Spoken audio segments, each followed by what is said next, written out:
Sa mundo ng showbiz, sanay na tayo sa mga iskandalo, mga hiwalayan, mga agawan at bangayan sa social media. Pero bihirang-bihira tayong makirinig sa mga akusasyon na kasing bigat at kasing detalyado ng ibinato ng isang empleyado laban sa kanyang mga sikat na amo. Torture, illegal detention, sexual humiliation at parang isang pelikulang pagtakas mula sa ika-39 floor ng palapag ng mataas na building. Ito ang sentro ng reklamong isinampa sa National Bureau of Investigation o NBI ng dating driver ni Rian Ramos na kilala bilang si alias Totoy.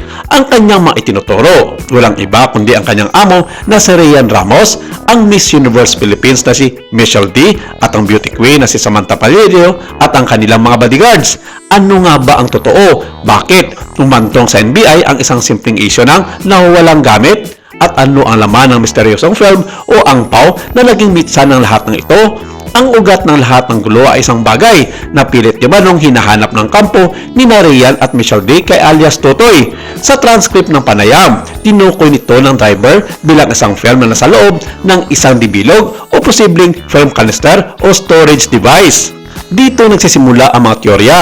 Anong klaseng mga larawan o video ang nasa loob ng film na iyon para magdulot ng ganitong klaseng reaksyon?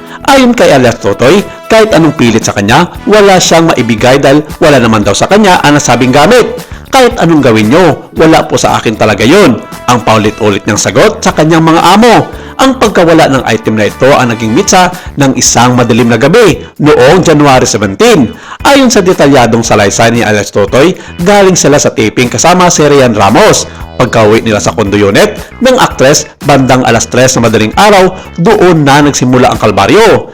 Pagbaba pa lang umano niya ng mga gamit, bigla siyang inawakan ng mga bodyguard na kinilalang sina Ian at Peng at pinagbubog siya ng mga ito.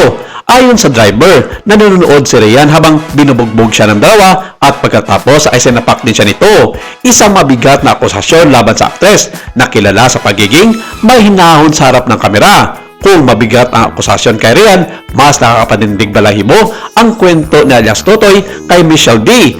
Ayon sa driver, dumating si Michelle kinabukasan at pinarusahan siya sa paraang hindi niya inaasahan. Una, hinubaran daw siya mismo ni Michelle ng damit pangitaas at pantalon na parang demonyo na nakatingin sa ari niya. Binuhusan at inisprayan siya ng alkohol sa katawan at sa muka na naging dahilan ng hapdi sa kanyang mga mata.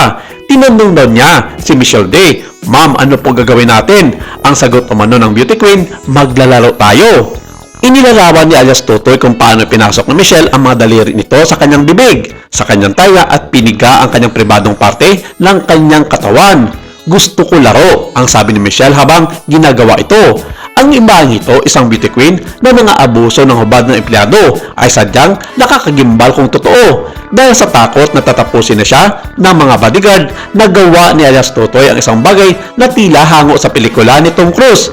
Nasa 39th floor ang condo unit. Sa sobrang desperasyon, tumalon siya sa bintana gamit ang isang lubid mula sa kumot. Nakasabit siya sa ere, sugatan ang kanyang mga kamay at nakapasok sa bintana ng ibang unit. Nakita pa umano siya ng isang babae sa unit na pinasukan niya at ang sabi niya lang, "Ate, makikiraan lang po." Sa ngayon, ito ay kaso ng salita laban sa ebidensya. Ang driver ay may detalyadong kwento na puno ng emosyon at shockwaves. Ang mga actress ay may hawak na flight records, police blotter at medical certificates.